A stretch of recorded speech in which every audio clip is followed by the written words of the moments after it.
अस्सलाम वालेकुम वरहमतुल्लाहि वबरकातुहू। कैसी है मेरी प्यारी सी यूट्यूब फैमिली। उम्मीद करती हूँ कि आप सब अल्लाह के फजलो करम से खैरियत से होंगे। आज की वीडियो बहुत खास है और बहुत ही ज़्यादा ही खास है। आज मैं आपके साथ अस्तगफिरुल्लाह से रिलेटेड दो मुख्तलिफ लेवल के एक्सपीरियंस शेयर करने जा रही हूँ। ये इतने मोटिवेटिंग है कि अगर आपका दिल थका हुआ है, अगर आप उम्मीद हार चुके हैं, अगर आपको लगता है कि आपकी दुआओं का जवाब नहीं आ रहा है, तो हो सकता है कि आज की ये वीडियो आपकी ज़िंदगी का टर्निंग पॉइंट बन जाए। इसलिए मेरी रिक्वेस्ट है कि वीडियो को आखिरी तक ज़रूर सुनिएगा और शुरू करने से पहले वीडियो को लाइक ज़रूर कर दीजिएगा। और अगर आप चैनल पे नए हैं तो चैनल को सब्सक्राइब कर लीजिए और कमेंट में लिखिए अस्तगफिरुल्लाह। अस्तगफिरुल्लाह सिर्फ गुनाहों की माफ़ी का ज़रिया नहीं है, अस्तगफिरुल्लाह अल्लाह को राज़ी करने का ज़रिया है। अस्तगफिरुल्लाह वो अमल है जो बंद नसीब को खोल देता है, बंद रास्तों को रास्ता देता है और बंद दिलों को सुकून देता है। आज मैं जो एक्सपीरियंस शेयर करने वाली हूँ वो किसी स्कॉलर की किताब से नहीं है, वो किसी लेक्चर से नहीं है, बल्कि रियल जिंदगी की स्टोरी है। आइए चलते हैं सबसे पहले स्टोरी की तरफ जो एक सिस्टर ने लिखी है। ये सिस्टर की जिंदगी में मेहनत थी, सब्र था, दुआ थी, लेकिन फिर भी चीजें आगे नहीं बढ़ रही थी। सारी जिंदगी रेंट का मकान, कभी एक जगह तो कभी दूसरी जगह। आप जानते ही हो कि रेंट में लोगों को कितनी मुश्किल का सामना करना पड़ता है। हर शिफ्ट के साथ दिल में एक ही बात होती कि या अल्लाह बस एक अपना घर दे दे। सिर्फ घर ही नहीं, एक और बड़ी परेशानी भी उनके साथ थी, वो थी बेटे की शादी। रिश्ता आता, बात आगे बढ़ती, फिर कहीं ना कहीं फाइनेंशियल मसाइल सामने आ जाते और जब बार बार ऐसा हो तो दिल टूटने लगता है। इंसान कितना परेशान हो जाता है, मायूस भी हो जाता है, नाउम्मीद भी हो जाता है।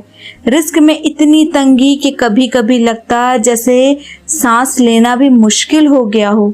ये सिस्टर आगे बताती हैं कि इन्हें कहीं से अस्तगफिरुल्लाह पढ़ने की फजीलत मिली, कहीं से इन्होंने वीडियोस वगैरह देखी कि इतने लोगों की जिंदगियां चेंज हो रही हैं अस्तगफिरुल्लाह पढ़ने से।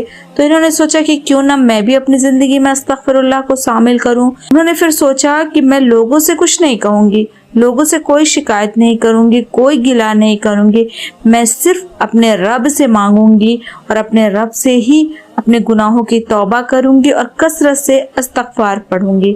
और यहीं से अस्तगफिरुल्लाह उनकी जिंदगी का हिस्सा बन गया। उठते हुए, बैठते हुए, काम करते हुए, चलते फिरते सिर्फ वो एक ही लफ्ज कहती अस्तगफिरुल्लाह अस्तगफिरुल्लाह। कसरत से वो अस्तगफिरुल्लाह पढ़ती। ना गिनती का प्रेशर और ना ही कंपटीशन, जितनी उनकी हिम्मत ताकत होती वो अस्तगफिरुल्लाह पढ़ती रहती। दिन गुजरता गया, हफ्ते गुजरते गए और फिर अल्लाह ने धीरे धीरे असबाब बनाना शुरू किया। देखिए, जब हम इस्तगफार पढ़ते हैं तो रिजल्ट तुरंत नहीं मिलता, धीरे धीरे अल्लाह असबाब बनाता है। पहले इंसान के वो जो गुनाह होते हैं जिसकी वजह से उसकी ज़िंदगी में मुश्किलात आई होती हैं वो पहले ख़त्म होना शुरू होती है, उसके बाद अल्लाह रास्ता बनाना शुरू करता है।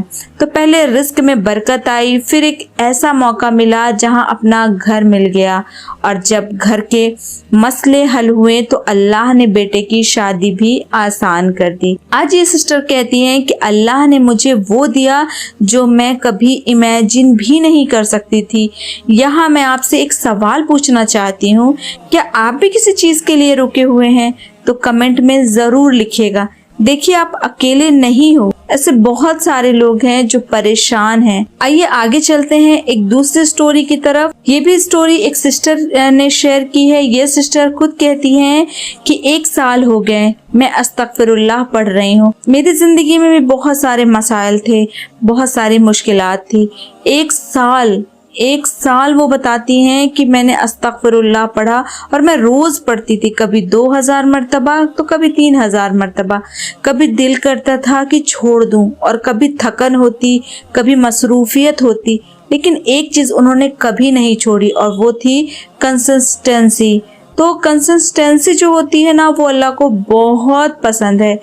اس ایک سال میں انہوں نے نوٹس کیا کہ پیسے جہاں سے بند لگتا تھا وہاں سے آنے لگا، دل ہلکا ہونے لگا جو بہت بھاری ہوتا تھا، بوجھ سا محسوس ہوتا تھا۔ اور دل بھاری اس لیے بھی ہوتا ہے کیونکہ جب ہمارے گناہ کے بوجھ ہمارے دلوں پہ ہوتے ہیں، اس کی وجہ سے بھی ہمارا دل بھاری ہوتا ہے۔ پھر وہ آگے بتاتی ہیں کہ گھر کا ماحول بہتر ہو گیا، لڑائی جھگڑے ٹینشن یہ چیزیں ختم ہونا شروع ہوئی، بے چینی کم ہو گئی، سکون بڑھتا چلا گیا۔ یہ سسٹر کہتی ہیں کہ میں ایکسپلین نہیں کر سکتی، لیکن استغفر اللہ نے میری زندگی کو بیلنس کر دیا۔ اور یہ کوئی سرپرائز نہیں ہے، اللہ قرآن میں وعدہ کرتا ہے کہ جب بندہ استغفار کرتا ہے تو اللہ مال، اولاد اور رحمت میں اضافہ کرتا ہے۔ اللہ کے وعدے کبھی جھوٹے نہیں ہوتے۔ تو اگر آپ کی زندگی میں بھی ایسے کوئی مشکلات ہیں تو آپ استغفر اللہ سے اسے ضرور حل کروائیے، بند دروازوں کو استغفر اللہ سے، اللہ کی رحمت سے کھلوا لیجئے، اپنے تمام کام کروا لیجئے استغفر اللہ کی برکت سے۔ اب میں چاہتی ہوں کہ آپ تھوڑا سا رک کر سوچئے کہ کب آخری بار آپ نے دل سے استغفر اللہ پڑھا، صرف عادت کے طور پر نہیں بلکہ یقین کے ساتھ۔ ہو سکتا ہے کہ آج اللہ آپ سے صرف یہی چاہتا ہو کہ آپ واپس اس کی طرف لوٹ آؤ، اس لیے اس نے آپ کی زندگی میں مشکلات ڈالی ہو۔ اگر آپ اس ویڈیو کو یہاں تک سن رہے ہو تو کمنٹ میں لکھیے میں استغفر اللہ کو اپنی عادت بناؤں گی انشاءاللہ۔ آپ کا ایک کمنٹ کسی اور سسٹر کے لیے امید کا ذریعہ بن سکتا ہے۔ استغفر اللہ صرف لفظ نہیں، یہ توبہ ہے، یہ واپسی ہے، یہ اللہ کے ساتھ کنیکشن ہے۔ اور جب کنیکشن اسٹرانگ ہوتا ہے تو چیزیں خود بخود ٹھیک ہونے لگتی ہیں۔ مگر یاد رکھیے، جلدی نہیں، صبر کے ساتھ اور یقین کے ساتھ کہ جب ان بہنوں کا کام ہوا ہے تو اللہ میرا بھی کام ضرور بنائے گا۔ میں اس دعا کے ساتھ آپ سب سے اجازت لیتی ہوں کہ یا اللہ جو بھی اس ویڈیو کو سن رہا ہے ان کے دل کا بوجھ ہلکا فرما، ان کے رزق کے بند دروازوں کو کھول دے، جو گھر چاہتے ہیں انہیں اپنا گھر عطا فرما، جو شادی کے انتظار میں ہیں ان کی مشکل آسان فرما، اور ہم سب کو استغفر اللہ کی قدر عطا فرما۔ آمین آمین یا رب العالمین۔ اگر آپ چاہتے ہو کہ ایسی ہی ویڈیو آپ کو ملتی رہے تو سبسکرائب ضرور کیجیے اور کمنٹ میں لکھنا نہ بھولیے گا۔ ملتے ہیں نیکسٹ ویڈیو میں، تب تک کے لیے اللہ حافظ۔